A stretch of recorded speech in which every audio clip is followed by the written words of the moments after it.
मालूमात नहीं होती, लेकिन जैसे कि मौलाना साहब ने बताया कि शुक्ला जी है और दूसरे उनके जो गुरु है भार्गव साहब है, तो उनके साथ बातचीत करके और उनके कांटेक्ट में से उन्होंने वो सीखा है, वो बहुत ही प्रशंसनीय है।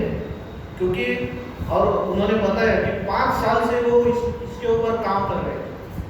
वैसे देखा जाए तो 5 साल में संस्कृत सीखना कोई सामान्य बात नहीं, तो उन्होंने इतनी उम्र में 5 साल के अंदर इस जबान पर अपनी हुकूमत कायम की है। क्या बात है, ये बहुत प्रशंसनीय बात है और बहुत ही आश्चर्यजनक बात है। और इससे ये पता चलता है कि इस आदमी की सीखने की जो भूख है, वो भूख इतनी बड़ी भूख है कि मैं तो बोलता हूँ ये भूख जो है, सीखने की भूख, ये भूख ही इनको एक ऊर्जा प्रदान करती है, एनर्जी प्रदान करती है सीखने की। तो इससे एक बात और पता चलती है कि सीखने की कोई उम्र नहीं होती, चाहे छोटा हो या बड़ा हो, अगर सीखने पर अड़ जाए तो वो ये बात जरूर सीख सकता है, चाहे संस्कृत ही क्यों ना हो। बोला जाता है कि संस्कृत भाषा बहुत कठिन लैंग्वेज है, सही बात है। हेमंत साहब ने भी बताया, मौलवी साहब ने भी बताया कि संस्कृत में एक तो 3 प्रकार के वचन होते हैं, एक वचन, द्विवचन, बहुवचन। दुनिया की सारी लैंग्वेजेस में 2 वचन होते हैं, एक वचन और बहुवचन। इस प्रकार एक शब्द के संबोधन को छोड़कर 21 रूप होते हैं। अगर परस्मैपदी आत्मनेपदी धातुओं के रूप देखें 10 लकारों में, हाँ, तो वो कितने 180 प्रकार के रूप बनते हैं।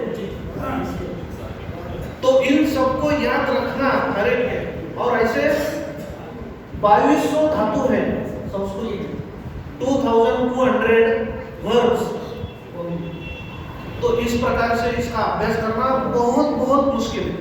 12-12 साल तक अध्ययन करने के बावजूद भी इस भाषा पर हुकूमत कायम नहीं की जा सकती। तो ऐसी परिस्थिति में 5 साल में ही उन्होंने इस पर ना सिर्फ हुकूमत की, लेकिन उसके ऊपर एक किताब लिख डाली। ये बहुत ही प्रशंसनीय है और मेरे जैसे संस्कृत अध्यापक के लिए इससे बड़ा आनंद का विषय और कोई हो ही नहीं सकता। तो मैं इसके लिए उनको बहुत बधाई देता हूँ। जैसा कि एक बहन ने कहा कि 900 साल पहले संत ज्ञानेश्वर जी ने मराठी भाषा में गीता का ज्ञान खोल दिया था और श्रीमद् भगवद गीता का जो आत्म ज्ञान है, अध्यात्म ज्ञान है, उस अध्यात्म ज्ञान को जो संस्कृत भाषा में कैद था उसको खोलने का काम किया। उस समय भी उनको बहुत बहुत विरोध का सामना करना पड़ा था, सबको इतिहास मालूम है।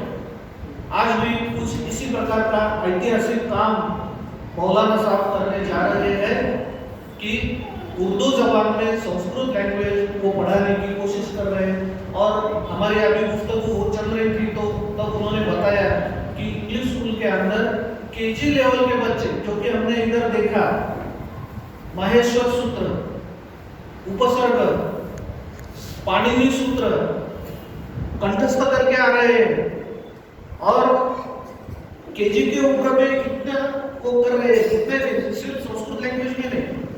उन्होंने बताया कि केमिकल के जो अलग अलग सूत्र है, उसके नंबर्स है, फॉर्मूलाज है, वो जबानी मुखपाठ कर रहे हैं इतने। तो मैंने सोचा कि अगर केजी के लेवल से वो इतना सब कुछ कर रहे हैं तो ये बच्चे आगे जाकर क्या कुछ नहीं करेंगे, ये तो दुनिया में कमाल धमाल करने वाले हैं आगे जाकर, इसमें कोई संदेह नहीं है मेरे लिए।